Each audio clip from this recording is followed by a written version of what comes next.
Hello दोस्तों, नमस्कार। आज का इस वीडियो में आप सभी का बहुत बहुत स्वागत है। तो हम लोग पढ़ने वाले हैं रीजनिंग।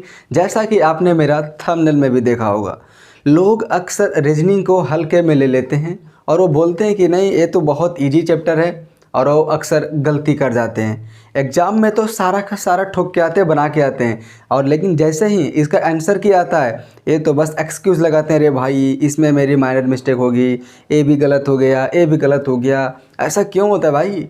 ये रीजनिंग ऐसा चैप्टर है जिसमें आप full out of full gain कर सकते हैं। तो चलिए हम लोग बिना किसी देरी के इस एपिसोड की शुरुआत करते हैं, और आप लोग कंटिन्यू प्रैक्टिस करते रहिए इस सेशन के माध्यम से। तो दोस्तों, यह है मेरा वाइट बोर्ड, तो मुझे क्वेश्चन विजिबल नहीं होती है, इसके लिए मुझे एक और फ़ोन की सहारा लेनी पड़ती है। तो देखिए, पहला क्वेश्चन क्या है। उस विकल्प का चयन करें जो तीसरे शब्द से ठीक उसी तरह संबंधित है जिस प्रकार दूसरा शब्द पहले से संबंधित है। जैसे त्वचा और बाल का क्या संबंध है, उसी प्रकार से भूमि का किससे संबंध होगा। अब देखिए, त्वचा और बाल कहाँ पे उगते हैं? त्वचा में उगते हैं। तो जिस प्रकार बाल उगने के लिए त्वचा की ज़रूरत होती है, या जिस प्रकार त्वचा में बाल उगते हैं, उसी प्रकार भूमि में क्या उगते हैं? घास। तो इसका आंसर क्या हो जाएगा मेरे भाई? घास। ठीक है, चलिए अब हम लोग इसे मिटाते हैं। हम लोग बढ़ते हैं नेक्स्ट क्वेश्चन की ओर। देखिए, नेक्स्ट क्वेश्चन क्या है। उस पद का चयन करें जो तीसरे पद से ठीक उसी तरह संबंधित है जिस प्रकार दूसरा पद पहले पद से संबंधित है। यानी जिस प्रकार सुई का संबंध टांका से है, उसी प्रकार चाकू का संबंध किससे होगा? देखिए, टांका का मतलब होता है सिलना। तो जिस प्रकार सुई से हम लोग किसी चीज़ को टांकते हैं, यानी हम किसी चीज़ को सिलते हैं, उसी प्रकार हम लोग चाकू से क्या करते हैं? तो किसी भी चीज़ को हम लोग काटते हैं। क्या हो जाएगा इसका? Option number C. अब देखिए, हम लोग बढ़ते हैं नेक्स्ट क्वेश्चन, और नेक्स्ट क्वेश्चन में क्या है? कोडिंग डिकोडिंग का क्वेश्चन है। ठीक है, ACE, फिर है FHJ, प्रपोर्शन OQS।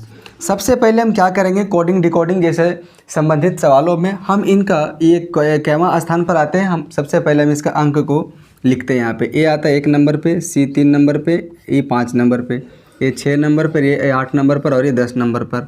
O आता है मेरे भाई 15 नंबर पर, Q 17 नंबर पर, और S 19 नंबर पर आता है। अब देखिए, यहाँ पे क्या हो रहा है? 5 बढ़ रहा है। यहाँ पे क्या हो रहा है? 5 बढ़ रहा है। और यहाँ पर भी क्या हो रहा है मेरे भाई? 5 बढ़ रहा है। यहाँ पर भी क्या बढ़ना, कितना बढ़ेगा? 5। और यहाँ पर भी कितना बढ़ेगा मेरे भाई? 5। और यहाँ पर भी कितना बढ़ेगा? 5। क्योंकि मेरा जो पैटर्न इधर फॉलो कर रहा है, वही पैटर्न तो उधर फॉलो करेगा ना। तो 15 और 5 कितना होता है? 20। 20 का मतलब T। 17 और 5 कितना होता है? 22। 22 का मतलब क्या होता है? V।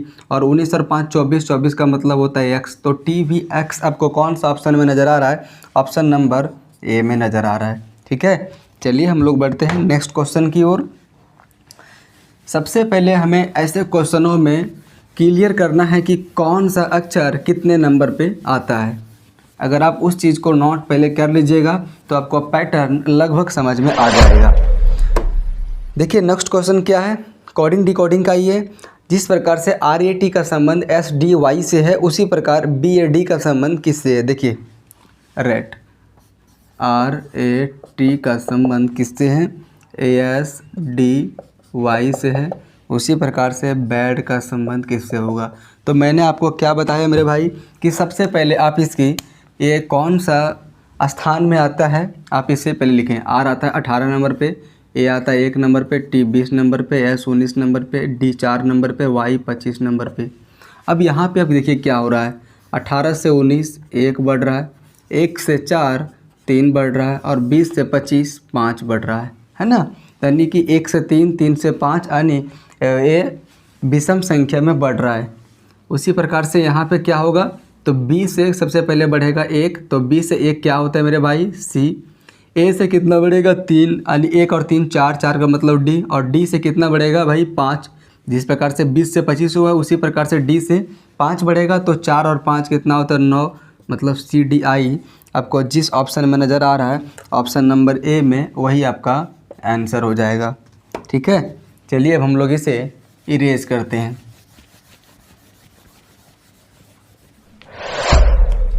देखिए नेक्स्ट क्वेश्चन क्या है। आपको क्वेश्चन देखने में काफ़ी बड़ा लग रहा होगा, लेकिन आपको क्वेश्चन से डरना बिल्कुल भी नहीं है। मैं आपको ऐसा मैं बताऊंगा, इसका ट्रिक ही नहीं है ये दोस्तों, कॉन्सेप्ट है जो आपसे कई बार छुपाया गया है और ना जाने वो किस अंदाज में आपसे डील करते हैं, जो आप एग्ज़ाम में गलती कर बैठते हैं और आपका आज तक शायद कॉन्सेप्ट ठीक से क्लियर नहीं हुआ होगा। जब तक आपका कॉन्सेप्ट ठीक से क्लियर नहीं होगा तब तक आप ऐसे क्वेश्चनों को गलती कर पाएंगे और आपका कॉन्फिडेंस लेवल डाउन रहेगा। ठीक है, तो देखिए क्या है क्वेश्चन।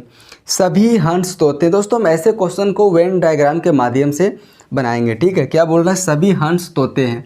मान के चलिए कि ये है हंस, ठीक है, तो सभी हंस तोते के अंतर्गत आ जा रहे हैं, तोते के अंतर्गत। ठीक है, फिर बोलता है कि कोई भी तोता कोयल नहीं है, यानी कि कोयल अलग है, कोयल का संबंध।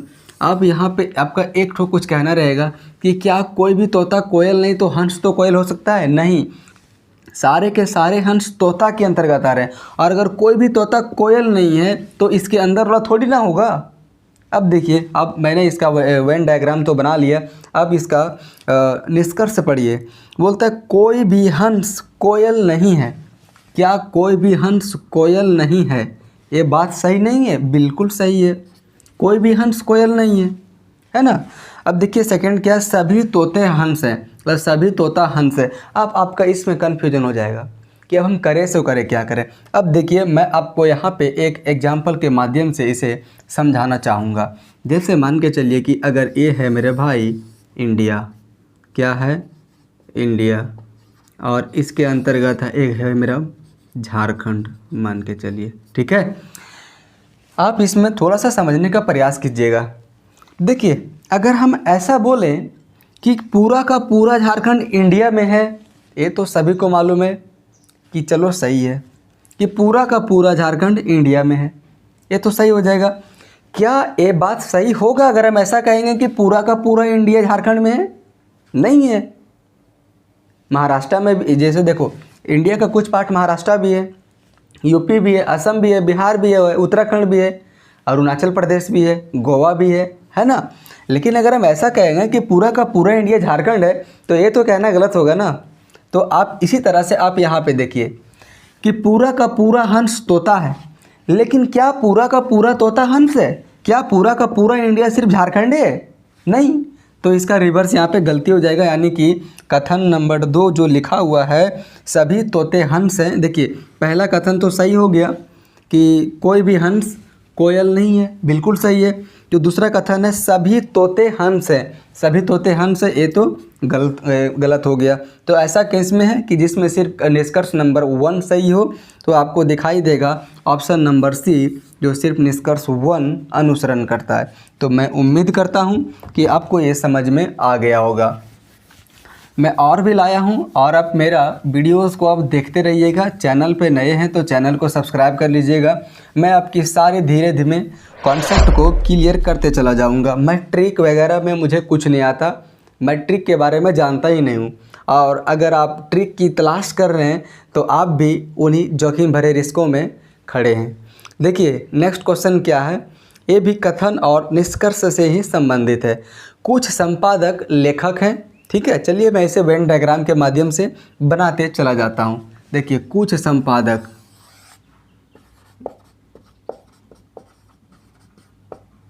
संपादक, लेखक हैं, है ना। ये तो हो गया। अब क्या बोल रहा है कि सभी एक्टर लेखक हैं। एक्टर का मतलब अभिनेता, अभिनेता का मतलब हीरो, और जो सभी का सभी एक्टर है वो लेखक हैं। मतलब जो, मैं इसे रेड पेन से लिख दे रहा हूँ यहाँ पे, जो एक्टर आएगा मेरे भाई वो सिर्फ और सिर्फ लेखक के अंतर्गत आएगा, उसमें संपादक का इसमें कोई रोल नहीं है। अब पढ़ते हैं निष्कर्ष। निष्कर्ष क्या है, कुछ संपादक लेखक हैं, बिल्कुल कुछ संपादक लेखक है। देखिए संपादक का घेरा यहाँ तक है और लेखक का यहाँ तक है, तो क्या कुछ संपादक लेखक नहीं आपको दिख रहा है? बिल्कुल, कथन नंबर 1 सही है, सॉरी ये निष्कर्ष नंबर 1 सही है। अब बोलता है कि कोई भी एक्टर संपादक नहीं है।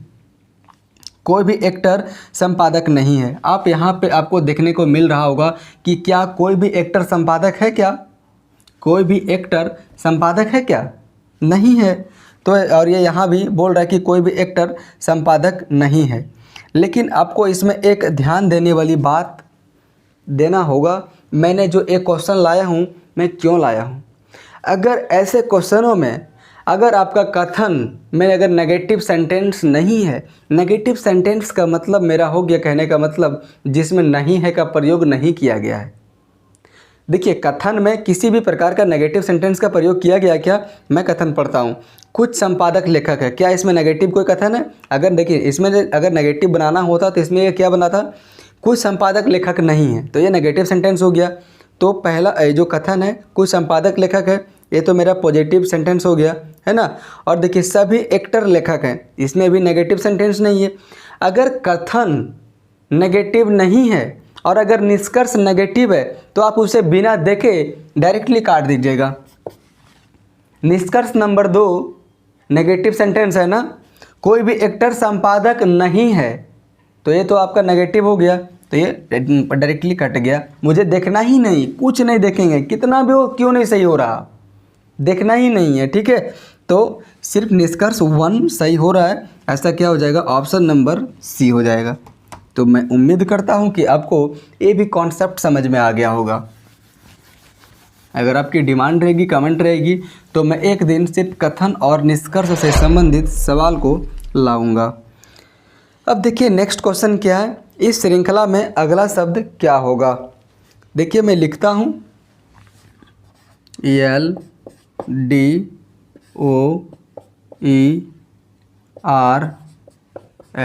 मैंने आपको सबसे पहले क्या बताया भाई कि सबसे पहले आप इसे नंबरिंग कर लीजिए। L आता है 12 नंबर में, D 4 नंबर में, O 15 नंबर में, E 5 नंबर में, R 18 नंबर में और F 6 नंबर में। आप यहाँ पे देखिएगा, देखिए 12 से 4 हो रहा है, फिर 4 से 15, देखिए 12 से 4 कितना हो रहा है -8, 4 से 15 कितना हो रहा है +11। अब यहाँ पे देखते हैं -10 हो रहा है। क्या कोई पैटर्न फॉलो कर रहा है क्या? नहीं। देखिए मैं नंबरिंग करने के लिए इसलिए मैं बोलता हूँ यहाँ पे, आप इसे देखिएगा गौर से, आप नंबरिंग कीजिएगा तो आपको मालूम चल जाएगा। देखिए यहाँ 12 से अगर हम इसका अल्टरनेट जाते हैं, कोई ज़रूरी नहीं है कि जो ऐसे क्वेश्चन क्रम से ही सॉल्यूशन होते हैं, सॉल्व होते हैं, ऐसा बिल्कुल भी नहीं है। देखिए मैं इस क्वेश्चन को मैं इसलिए ही लाया हूँ, पेश किया हूँ। देखिए अगर 12 से 15 हो सकता है, 15 से 18 हो सकता है, आपकी नज़र यहाँ पे दौड़ सकती है। रीजनिंग का क्लास करने का मतलब है आप अपने से दिमाग बिल्कुल भी नहीं लगाइए, आप सिर्फ क्लास को देखते चले जाइए कि हाँ ऐसा भी पैटर्न होता है। जब आप प्रैक्टिस कीजिएगा तो फिर आप अपना दिमाग लगाइएगा। देखिए 12 से 15 कितना बढ़ रहा है मेरे भाई 3, 15 से 18 कितना बढ़ रहा है 3। अब यहाँ भी देखते हैं क्या अल्टरनेट में भी सेम प्रोसेस फॉलो हो रहा है क्या। देखिए 4 से 5 1 और 5 से 6, इसका मतलब 1 यहाँ भी बढ़ रहा है, मतलब अल्टरनेट पैटर्न फॉलो कर रहा है। तो यहाँ पर भी कितना बढ़ेगा मेरे भाई 18 से फिर 3 फिर बढ़ेगा अल्टरनेट में, है ना। तो 18 3 कितना होता है 21, और 21 का मतलब क्या होता है यू आपका आंसर हो जाएगा। चलिए हम लोग बढ़ते हैं नेक्स्ट क्वेश्चन की ओर।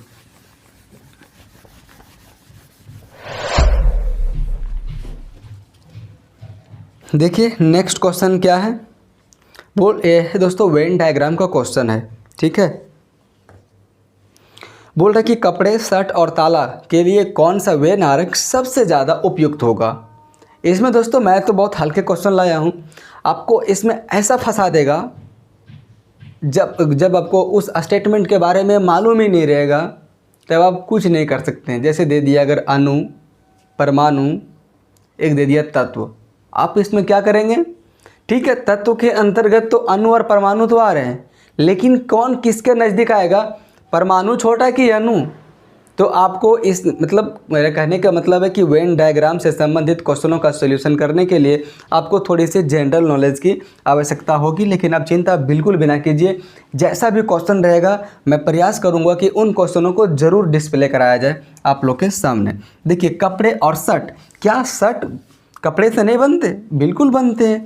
तो शर्ट के अंतर्गत जो शर्ट है वो किसके अंतर्गत आ जाएगा मेरे भाई, तो कपड़ा के अंतर्गत आ जाएगा।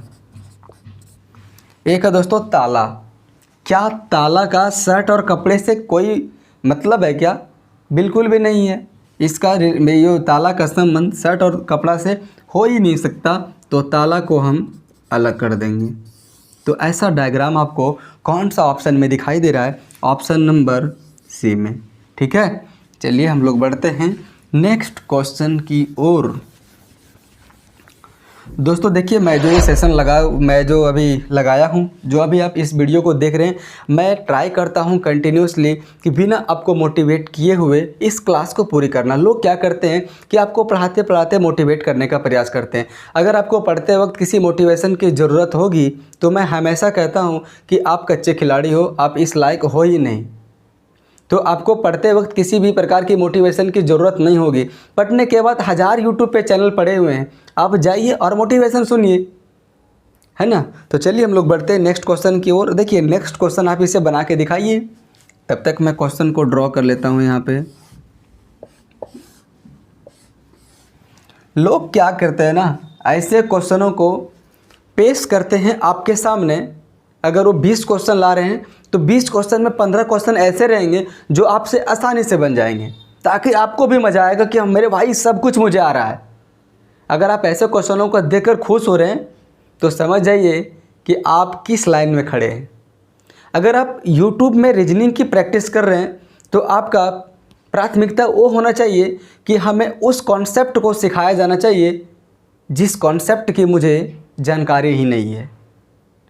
तो आप वैसे कॉन्सेप्टों पे अपना पकड़ ज़रूर रखिएगा, ठीक है। बाकी तो जनरल क्वेश्चन हर कोई सॉल्व कर लेता है। जब तक आप किसी स्पेसिफिक क्वेश्चन को सॉल्यूशन नहीं करते हैं तब तक आपका सिलेक्शन नहीं हो सकता, और तब तक आप दूसरों की अपेक्षा आप आगे कैसे निकल सकते हैं। देखिए बनाइए आप इस क्वेश्चन को, वीडियो पॉज कर लीजिए। क्या क्या है? 12 8 80, 12 8 80, 16 7 207 25 21 डैश। ठीक है, देखिए यहाँ पे क्या किया गया है, मैं इसे डायरेक्टली आपको बता दे रहा हूँ, है ना। देखिए 12 और 8 से आपको लाना है 80। अब कैसे लाइएगा? अगर आप इन दोनों को मल्टीप्लाई करते हैं कितना होगा? 12 8 96। 96 में से अगर आप 16 को माइनस कर देंगे, चलिए एक रैंडम नंबर 16 ले लेते हैं। 16 ऐसे भी आ सकता है कि 12 प्लस 8 भागा 2, 8 भागा 2 बराबर 4, तो 12 4 16 और 12 8 96। तो 96 में से 16 तो 80। क्या मेरा नेक्स्ट पैटर्न वही फॉलो हो रहा है क्या? देखिए 16 सत्ती कितना होता है? 112, है ना। 16 सत्ती 112। अब 207 लाना है, ये तो लगभग डबल के ही बराबर हो गया। तो क्या मेरा ये पैटर्न फॉलो हुआ? बिल्कुल नहीं। देखिए इसमें क्या पैटर्न फॉलो कर रहा है। सबसे पहले 12 और 8 को जोड़ दीजिए। मैं यहाँ पे लिख देता हूँ 12 प्लस 8 को जोड़ दीजिए और इसे गुना कर दीजिए 12 माइनस 8 से। मतलब आप इन दोनों डिजिट को एक बार जोड़ दीजिए और एक बार घटा दीजिए। जो भी प्राप्त परिणाम होगा उन दोनों को आप मल्टीप्लाई कर दीजिए। देखिए 12 8 20 गुना 12 में से 8 तो 4, कितना हो जाएगा? 80। 80 मेरा गेन हो गया। क्या देखते हैं सेकेंड पैटर्न ऐसा फॉलो हो रहा है क्या? 16 और 7 को जोड़ देंगे और इससे 16 और 7 में से घटा के ये दोनों को आपस में मल्टीप्लाई कर देंगे। 16 7 कितना होता है? 23, और 16 में से 7 तो 9, 23 9 207 होता है। पैटर्न फॉलो हो गया। अब देखिए, अब हमें इसे यहाँ पे अप्लाई कर देना है वही पैटर्न को जो पिछले दो आकृति में फॉलो हुआ है। 25 प्लस 21 कितना होता है? 46, और 25 माइनस 21 इक्वल टू कितना होता है? 4। 46 चौ कितना होता है? 4 चक 16, 160, 24 184। ठीक है, तो आपको कौन सा ऑप्शन में दिख रहा है? 184, ऑप्शन नंबर सी में। मैं उम्मीद करता हूँ कि आपको ये समझ में आ गया होगा। चलिए हम लोग बढ़ते हैं नेक्स्ट क्वेश्चन की ओर।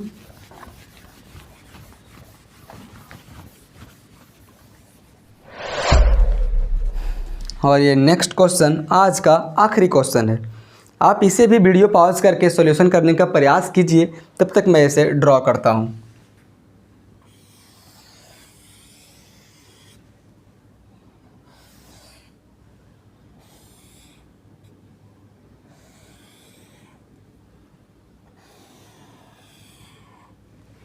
देखिए क्या क्या लिखा हुआ है।